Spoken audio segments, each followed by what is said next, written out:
So hello and welcome to my channel. I'm talking to you from the Bunnings car park, and in the background is my caravan, our caravan, and our Nissan Patrol. We're heading off, just going up north for a little bit. The reason I'm talking to you from the car park is I had to get a fitting.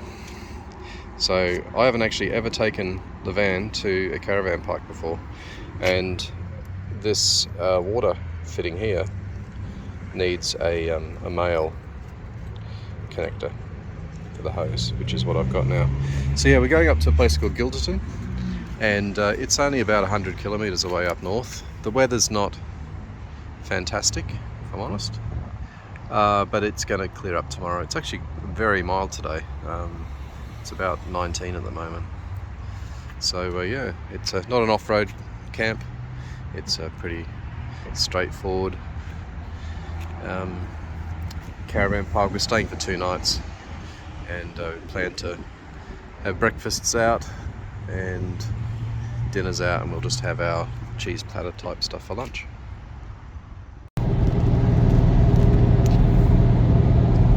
Okay, so we're moving along, getting overtaken by a small road train. Just filled up, $1.97 per litre, and typical towing speed for me is just slightly less than 90 in 4th gear. So yeah, only a short trip of about an hour up the road here. See you then. Well, here we are arriving at Guilderton about an hour later. The weather's seemingly cleared up. We're turning left onto Mullins Road.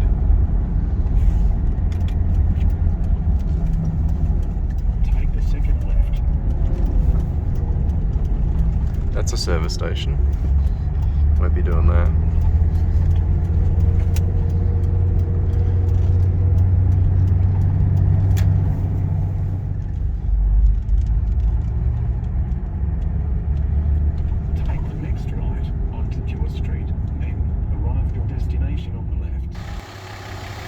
Okay, we're just waiting for some keys or something. That's the mouth of the Murray River just over there, and we are going through that boom gate, I think. Okay, this is our little spot. Sneaked in under the tree here. It's not a widowmaker, and the beach is just there. So I'm going to get this off. We're a bit high. Yeah, it's a bit high because the jockey wheel isn't very tall and there's a bit of a gap to the ground. But I will get some wood. Do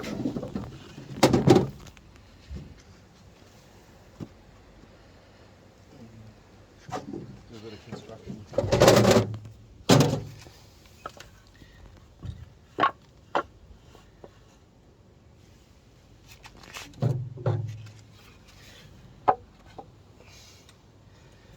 Go.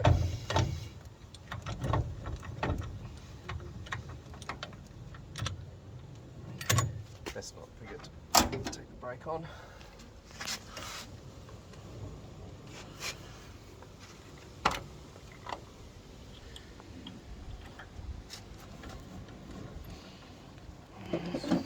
What am I chocking? Chock the wheels so the van doesn't roll forward. Forward? Yeah. Sure. On both wheels.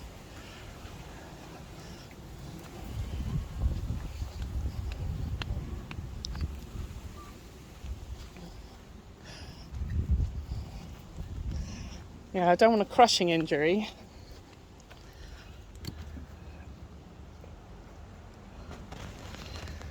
Okay. That's all good.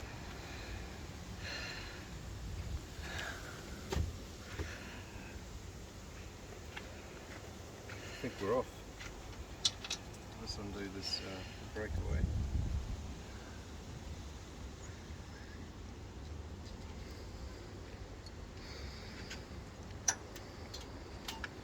sake, cheese.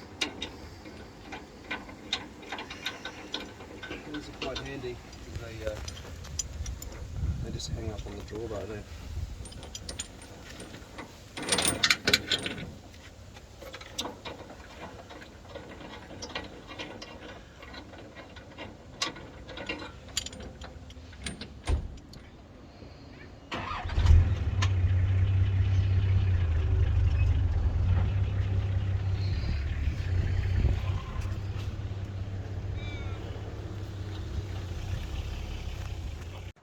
Alright, so the setup is started.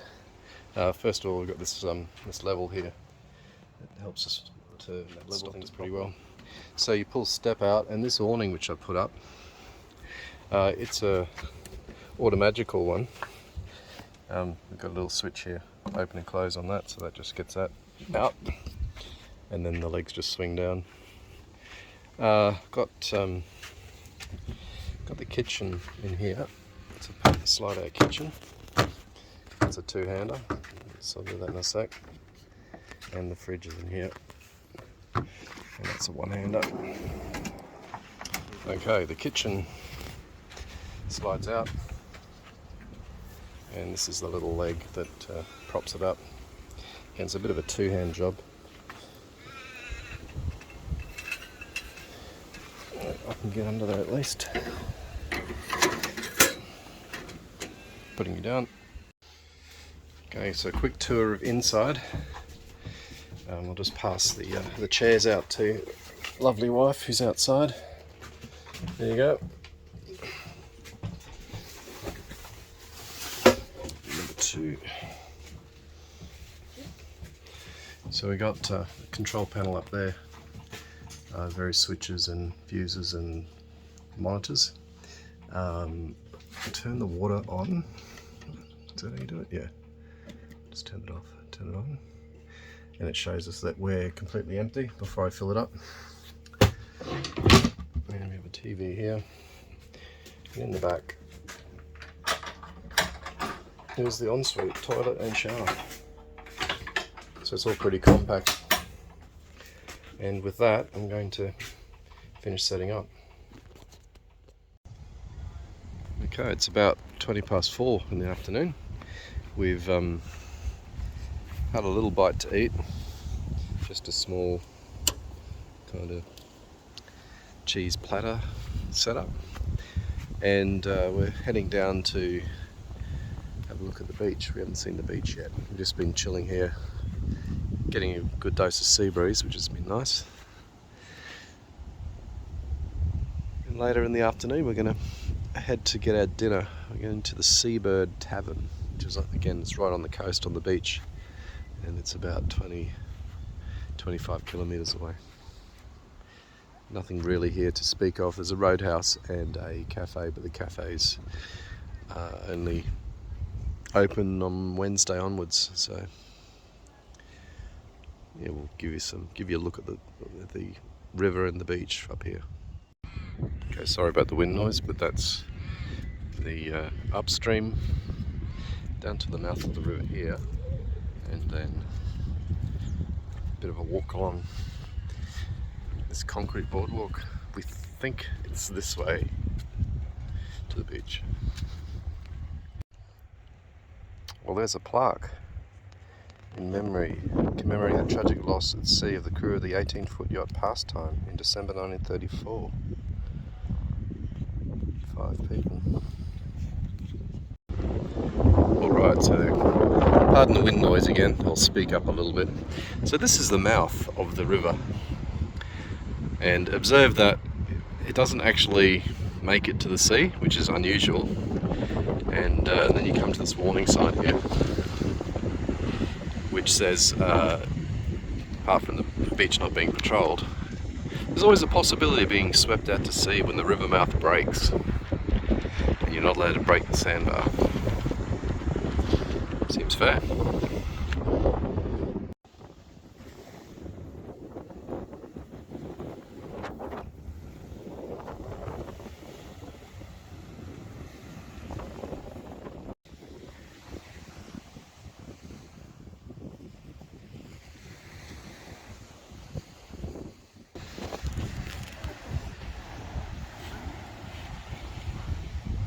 This is Seabird Tavern.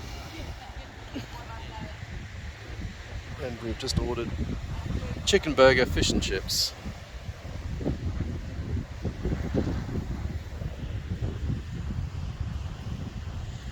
And hopefully we'll get a sunset thrown in. Nearly the end of the day, and I'm at the Guilderton Lighthouse.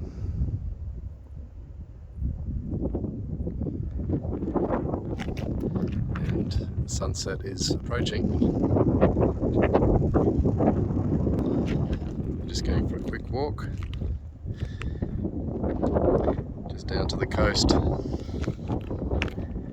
Then we'll jump back in the car and head about 5 kilometres that way. 5 kilometres? 3 kilometres. Okay, so we've walked up to a little rotunda overlooking the Moore River. And there's the sunset. A few other people up here, including the lovely Claire.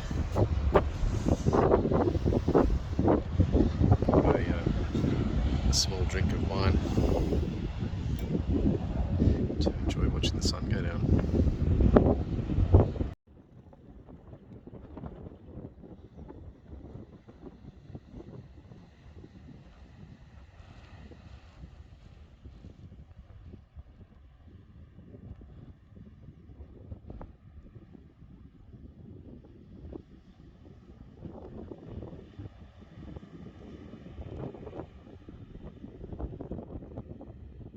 Down she goes.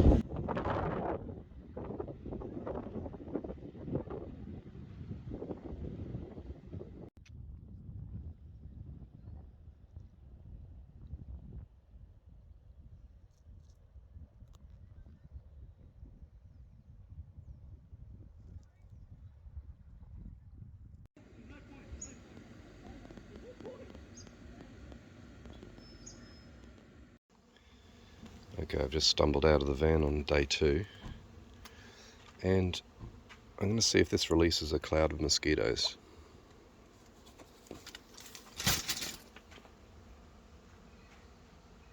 Ooh, yeah. There's a phenomenal amount of bees on the tree there and the tree above us.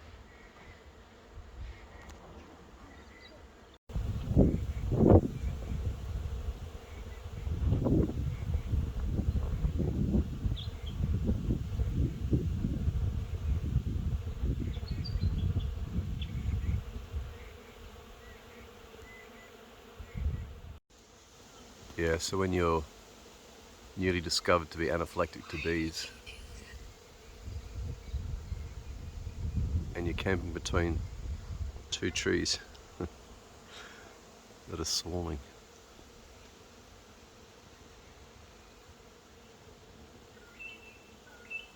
Cool. Break out the EpiPens. Okay, it's day 2 on the road, and we're taking a short drive to Yanchep National Park. Now, those of you who are listening carefully will notice that the rear tailgate / barn doors on the Patrol are no longer creaking, squeaking, doing what they're doing, because I found a hack which I wish I had found 3 years ago to stop them from doing that. The door gaskets are worn from the vehicle going twice around Australia and down the Gibb River Road, which is notoriously harsh. I'll show you the hack when I get back, but yeah, we're going to Yanchep National Park, going to check out a bit of a walk here at Yanchep National Park. Surprisingly, it doesn't look much like a national park. It looks well groomed, but here you go. Wangimia and koalas, I think, is something that we should check out.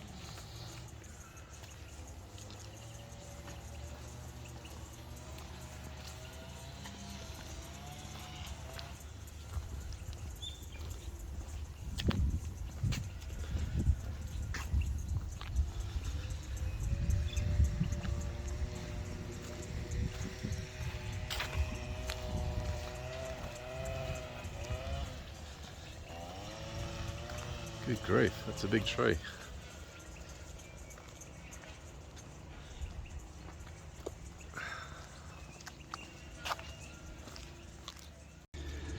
Okay, we found the koala walk. The challenge here is who spots the first koala wins.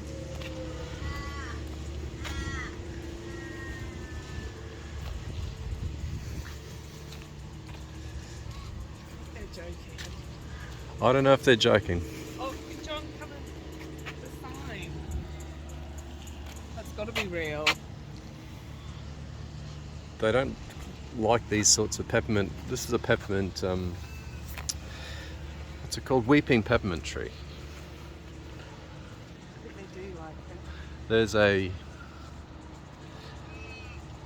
rare she oak tree. I'm going in, John.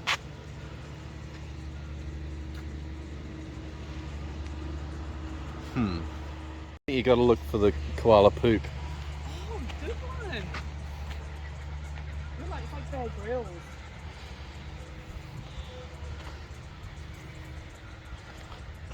Kangaroo paw.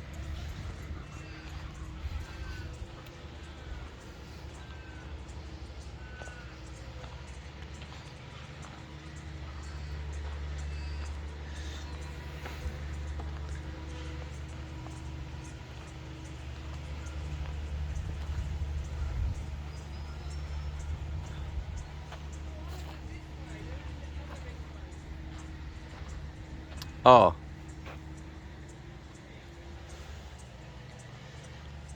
Well, if you say so.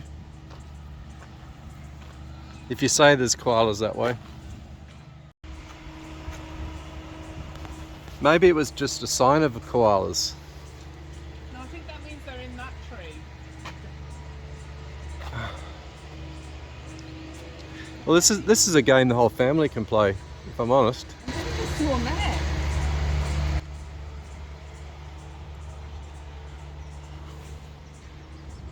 Okay. Hot on the trail. You don't invest in boardwalks like this unless there's koalas everywhere.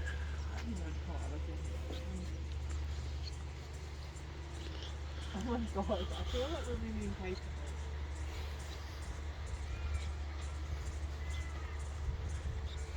I was going to say koalas on our coat of arms. Yeah, right. Oh, here's a koala shower. Oh, look at that. That's to keep them cool. I see one. I'm the first. Oh yeah, it is too. Hang on, let's get a zoom in. Zoom in its body. Let's just have a look up there. You're gonna cry. I can't even see it on the camera. Hang on. Oh, there it is. Yep. You got it? Yep. That's definitely a koala. It could be a stuffed koala. Hello. Nursing mothers. Pregnancy for koalas only lasts 35 days. When the joey is born, it's only 5 centimetres long and extremely underdeveloped. It crawls up its mother's pouch where it lives and feeds for 5 to 6 months. By 8 months, the baby is fully weaned. Wow. It was so nice.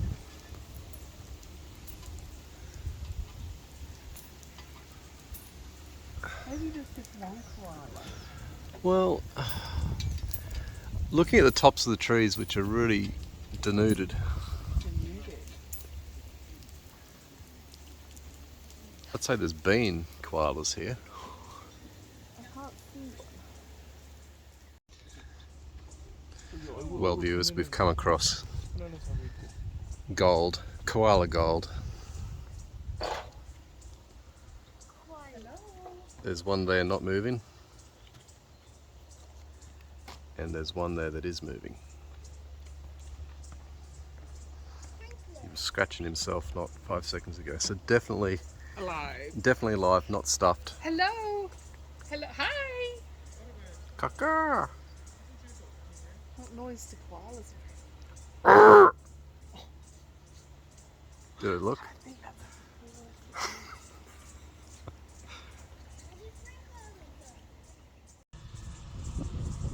is Loch McNess. There's a walking path around it.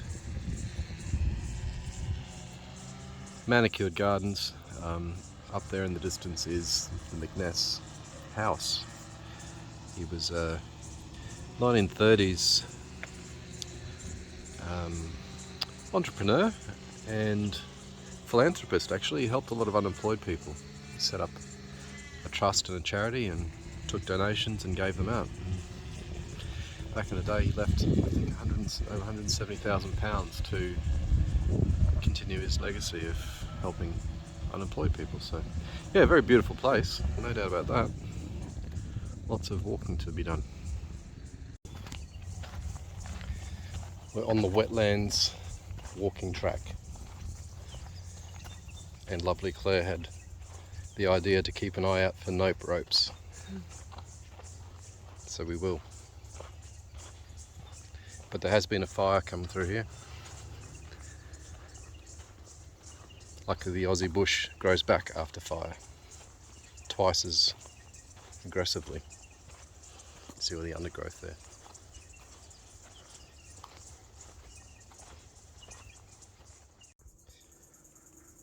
Okay, this is the shadow at nearly midday, with about a week left until summer solstice, and you can see there that we're at latitude around 32 degrees, which gives us about a 9 degrees from the vertical shadow.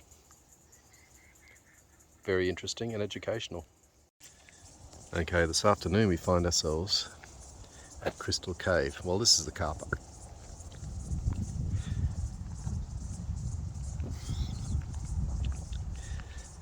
But this is the entrance, we think, to Crystal Cave. Kind of hoping that's not the cave.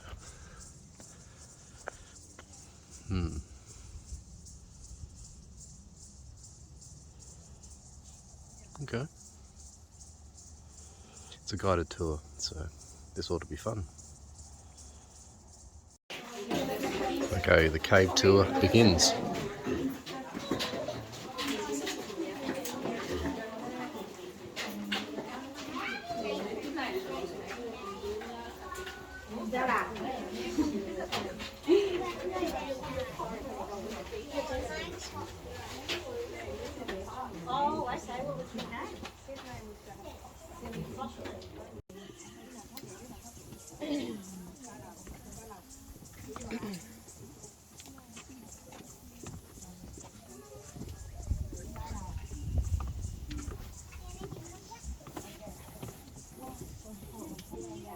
It's a spider.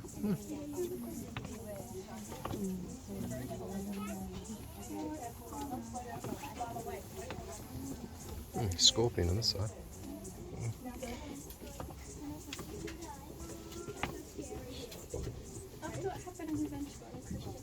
There is a rush of cool air coming up. Yeah.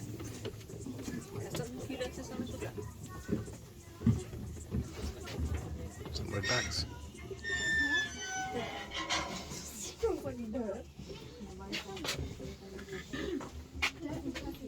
Well, we are going in. These stairs and handrails were built in the Great Depression in the 1930s. Crikey. Are you coping? Oh yeah, I'm doing good.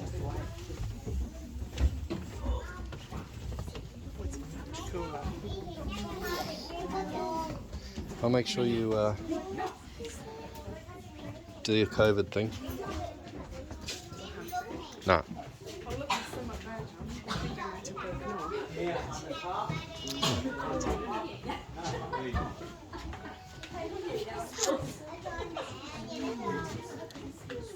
Oh, look.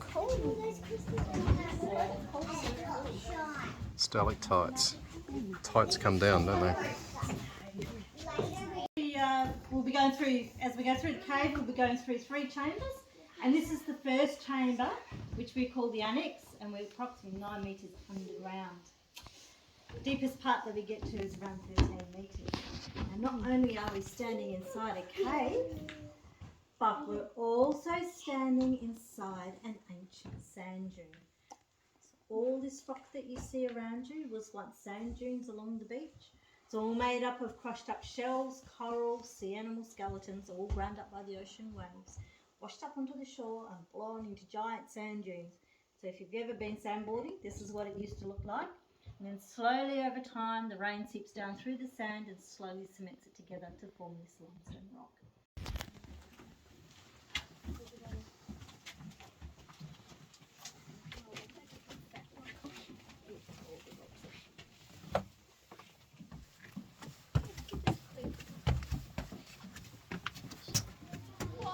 Opens up.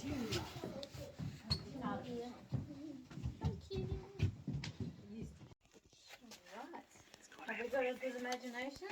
Mm-hmm. That's good, because you'll need You got it. your shawls, your flowstones, your stalactites. We have a prince and princess. Oh. That's our prince and princess.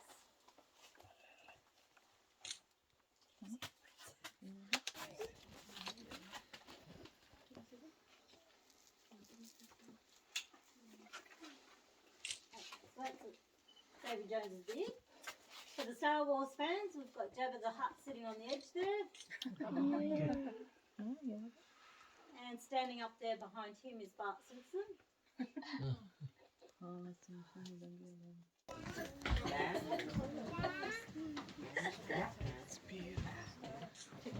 It is beautiful. Alright, so this end of the cave is the most beautiful part of the cave. So I just remind you please not to lean or touch on the walls, and please watch the roof above you as well as we get further along.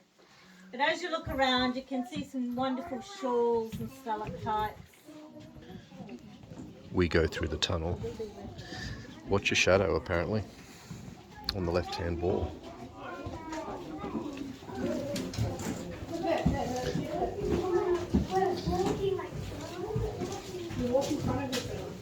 I don't see my shadow. And that concludes. Out we go.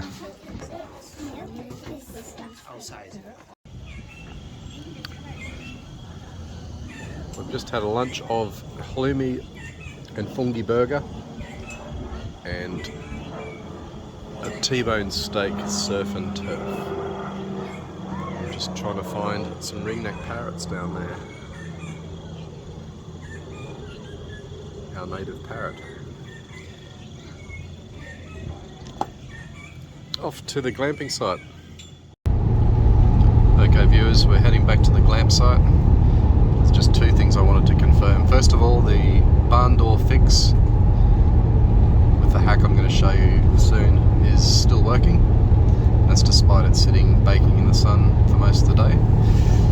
And the second is this vehicle's fitted with an EGT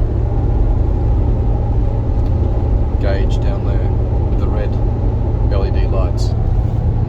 So basically that's a thermocouple which is installed behind the outlet from the turbocharger, and it measures the exhaust gas temperature.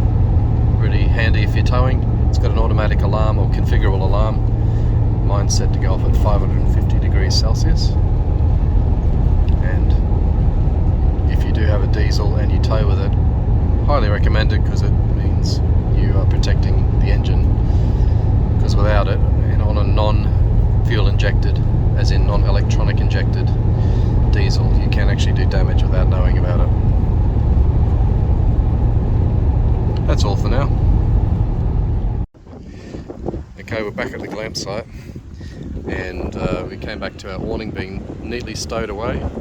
The wind's picked up quite a lot here, and old mate across there at that caravan saw it almost flipping over the top of the van, so he came over and he worked out how to put it back in, which was very nice of him to do. So lastly, this is the barn door issue. These gaskets are worn, and I managed just to put a little drinking straw under there.